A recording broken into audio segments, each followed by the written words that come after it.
Olá pessoal, tudo bem? Sudarlan de Castro na área. Aqui no canal Sudarlan de Castro a gente está trazendo aqui as falas da Simone Tebet. De fato, a Rede Globo e a imprensa em geral tentou criar um atrito entre a Simone Tebet e o presidente Lula. Só que a ministra ela foi sagaz. Ela conseguiu identificar que era só jogo de narrativa da própria imprensa. É claro que ela não ia realmente, de fato, falar do Postman, porque ela não teria realmente como se não conhece de fato ele. Mas tentaram criar aí um burburinho, tipo uma intriga. Só que Simone Tebet, a ministra do Planejamento do presidente Lula, não caiu nas narrativas da imprensa e deu a resposta à altura. Aqui temos as falas das entrevistas que ela concedeu em relação sobre a pessoa Postman e também a decisão do presidente Lula. Eu me despeço por aqui e fique agora com Simone Tebet.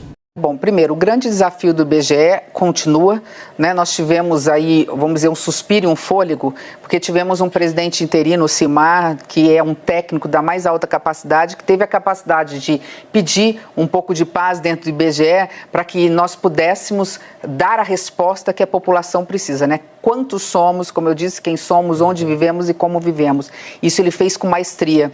Um censo que foi muito mal gestado no início, não vamos esquecer que faltou dinheiro para o IBGE, para o censo que estava atrasado na época do desgoverno do ex-presidente Bolsonaro, e o Instituto mostrou que mesmo naquele momento onde não se tinha dinheiro nem respeito pelo IBGE, o IBGE se manteve firme, né, com toda a sua grandeza e credibilidade. Quando nós apresentamos o projeto, o orçamento para o presidente, e foi a razão da minha conversa essa semana com o presidente, que por isso que surgiu a hipótese de ter sido tratado de IBGE, naquele momento, um pouco antes disso, eu só fui trazer a resolutiva para ele, nós havíamos feito a seguinte pergunta para o presidente: presidente, espaço fiscal nós temos isso, qual é a sua prioridade absoluta para que depois os ministros não ocupem todos os espaços do orçamento?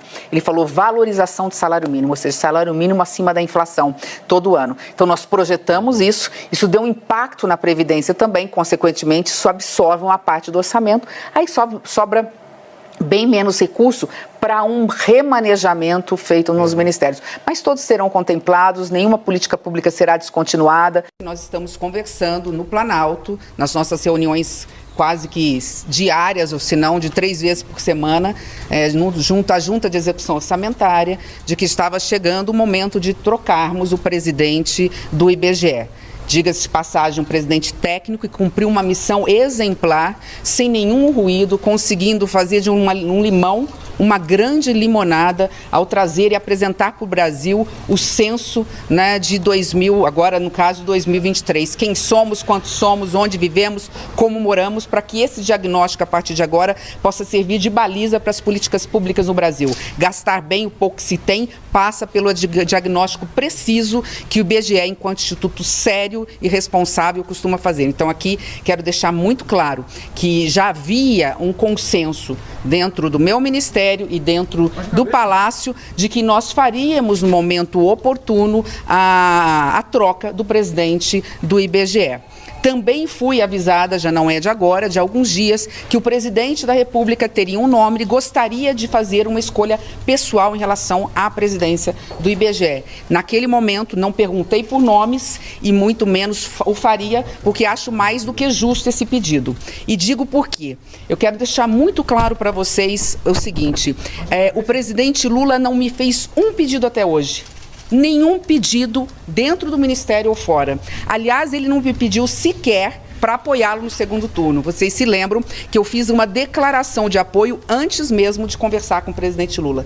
Diante disso, nada mais justo, óbvio, de atender o presidente Lula, independente do nome que ele apresentaria, que ele ainda não havia me apresentado. Então, diante disso, como o ministro Pimenta, não sabendo que na reunião que tivemos com o presidente não havíamos citado o nome, anunciou preliminarmente, e já está colocado. O nome será oficializado no momento certo, depois da conversa que teremos na semana que vem com o presidente Lula. Acataremos qualquer nome que venha.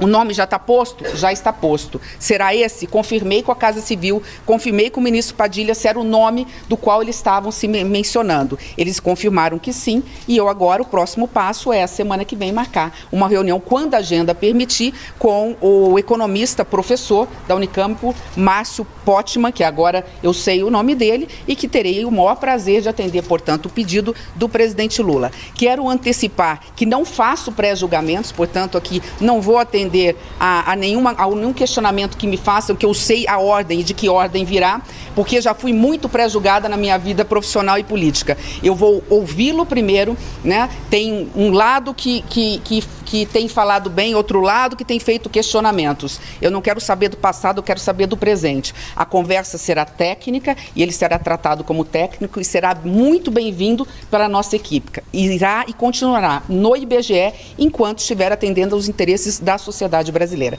Era esta. Eu vou pedir desculpa, eu posso até responder a pergunta de vocês na volta, mas eu vim agora uma segunda missão ainda mais árdua, tentar mostrar para o ministro Haddad que nós tivemos que fazer um corte no ministério dele de 2 bilhões e 600 milhões de reais. Óbvio que ele já sabe, ele participou da junta, agora nós vamos estressar os números, mostrar para ele na necessidade dessa retirada, ainda que parcial, do orçamento do Ministério da Fazenda, como fizemos no nosso Ministério do Planejamento também, cortamos 30% das despesas discricionárias no Ministério do Planejamento e Orçamento para podermos, nesse cobertor curto, destinar o máximo possível de recursos para políticas públicas, para projetos de investimentos, para as ações e programas dos ministérios finalísticos, que não envolvam, obviamente, aqueles ministérios meios, como é o caso dos ministérios relacionados à equipe econômica. Eu volto a falar com vocês, eu peço desculpa, mas eu não vou deixar o ministro atrasado, para ele ainda não começar mal-humorado a reunião, tá bom? Muito obrigada, gente. Obrigada.